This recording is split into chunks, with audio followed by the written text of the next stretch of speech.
Saber, the premium grill that's second to none. Good morning from the National Hardware Show. We thought we'd show you the brand new line of Saber grills for the premium and specialty market with a cooking demonstration this morning. We're grilling ribeye steaks, one of the best cuts you can get, nice marbling, heavy fat.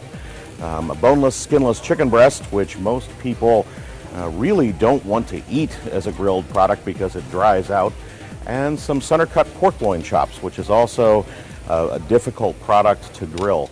Ribeyes are chosen, one, because it's probably one of the most flavorful cuts of meat, but two, its marbling tends to lend to all kinds of flare-up problems. And you'll notice we happen to be cooking on high temperatures above 700 degrees, and there's no fire on the grate anywhere. And that's due really to our patented infrared cooking system. It actually removes the flare-up potential and vents all of the convective air away from the cooking surface and gives you a very moist cut of meat when you're done. Boneless, skinless chicken breast is another really good example. Everybody sort of dreads that idea when you end up at someone's home for a cookout or when you're doing the cooking yourself. Skinless chicken breasts have three real technical problems with them to cook. One is they have virtually no fat with them at all and very little liquid in them in their natural state. Second is they have a geometry problem. You'll notice that a chicken breast is extremely thick at one end and tapers down to a very narrow end. And that kind of causes some problems when you have to cook the product to food safe, which is about 165 degrees according to the FDA. To get the entire product food safe, especially this very thick end, requires you to turn this very thin end pretty much into shoe leather. And so the typical boneless, skinless chicken breast that you have at your backyard barbecue is probably a little better to retread your shoe or shingle your house with than actually eat. But infrared, because it actually removes the convective air and leaves the moisture content in the product, when we cut the chicken breast that we cook, you actually see liquid run from it and juice run from it. Pork cutlets has to be cooked to a food safe temperature, or you might have some unhappy family members and guests. Also very lean in terms of intermuscular fat content, so you get very little natural juice, tends to also dry out. So excellent demonstration of the benefits of cooking with an infrared grill. And also some pretty good eats. The real proof, the test of any product and a claim of producing juicier, moister food. We'll cut the pork cutlet. You can see it's well done, absolutely food safe, nice sear marking, so it makes a great plate presentation. But the proof is in the cut. If you look at the product that still runs with liquid and juice. So you've got a nice moist piece of pork that will be delicious to serve.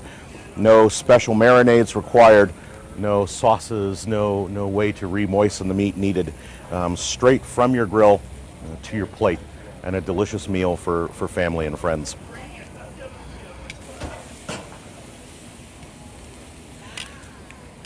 Let's take a look at our steaks. Perfect sear marks, nice caramelization on the top, all signs of good high heat cooking. We're getting close to from a tenderness test, probably a nice medium here. So we'll let them cook just a little longer and get that second set of hash marks when we do the flip. And we'll cut and see what a ribeye is like off of a Saber grill. Last flip here, so watch all that nice juice roll down into the grate. Notice that there are no flare-ups in this process. Ribeyes are famous for creating a grate full of fire. These are probably close to medium well to slightly well. So let's kind of cut and see what we get. Normally, the rule of thumb is that you should let this rest for a little while and let the juices disperse back out through your steak. But infrared doesn't require that in a steak. So we'll just cut and see how that works. Notice the nice, clean, simple, easy, tender cut. We've got a steak that definitely comes into the medium to medium well side, but I want you to look particularly at the juice and the liquid that still is inside this steak that hasn't been cooked away. in the typical convective cooking process.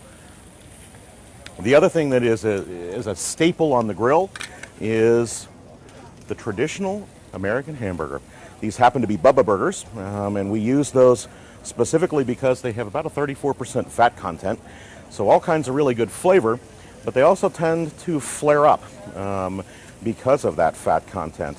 Who hasn't on a weekend cooked a grill full of burgers and had to spend time with either a water bottle or the lid down, constantly fighting the flare-up? Look at the nice sear mark to the burger, and I'll just scrape that extra grease straight off the top, right down into the cooking grate, and you will see no fire in this process. What you see is smoke and flavor coming up off the cooking grate as it vaporizes any of the drippings, any of the fat drippings that come off the burger. You'll also notice that because we don't cook with convective heat, that the hamburger doesn't typically turn into the hockey puck that everyone is used to, the large patty that goes on and the small patty that comes off. I think we're about ready to take a look at chicken. We talked a little bit about the challenges to cooking a good piece of chicken. So let's take a chicken breast, nicely done, golden brown. And turn it around so you can see the cut.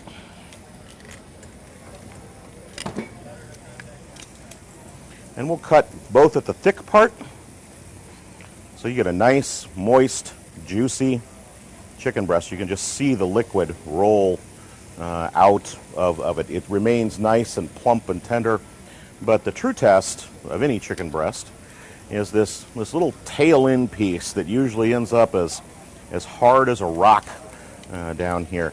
And notice how juicy and moist it remains and tender to cut. So if you happen to like chicken, an infrared grill is exactly what you need to cook with. Let's talk a little bit about, as our hamburgers finish, about the magic and the science of infrared. We showed you inside the grill, the standard 304 stainless high-quality tube burner. Each burner has its own firebox, so you have zonal temperature control. But the magic happens at the cooking surface in this very special patented and engineered cooking grate. We take the heat from the burner and, using a 304 stainless plate, create radiant cooking energy. And this plate is very special. It is peaked at the top and slotted, and the valley to it is solid.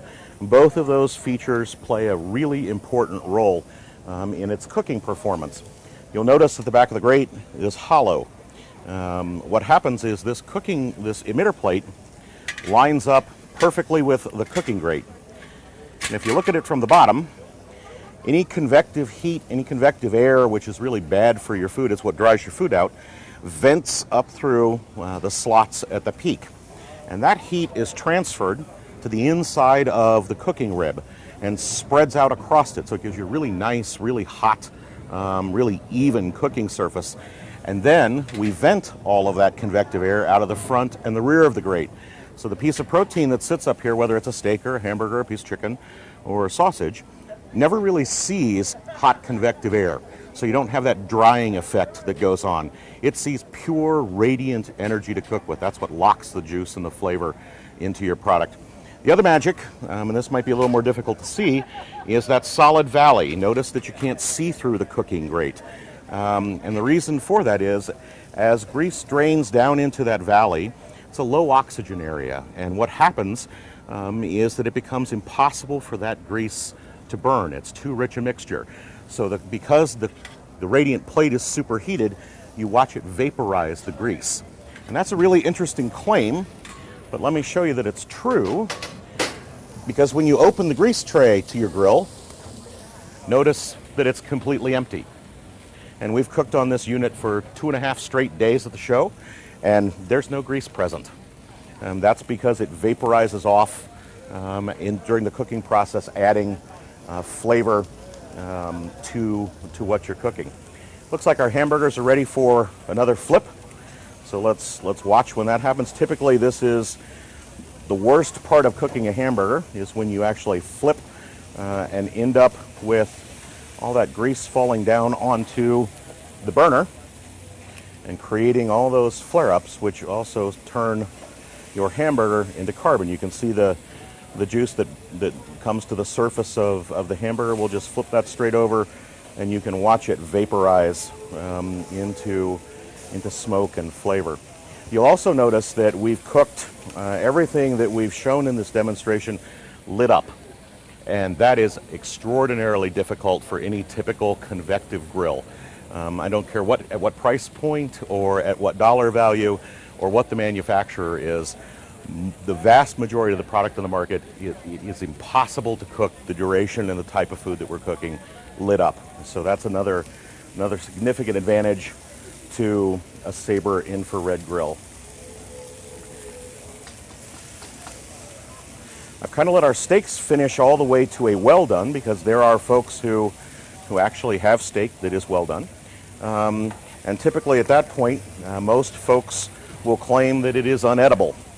So why don't we cut and see what we get from a juiciness point of view to a well done steak. Just cut it straight across the center, straight off the grill. And still notice that there is plenty of moisture and liquid inside that product.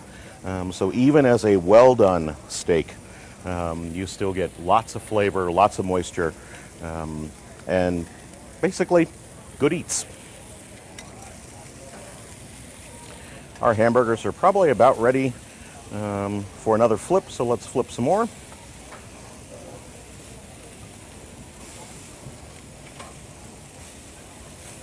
And I think we've probably got one that's done here.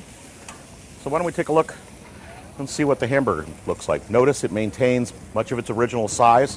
One simple cut down the center.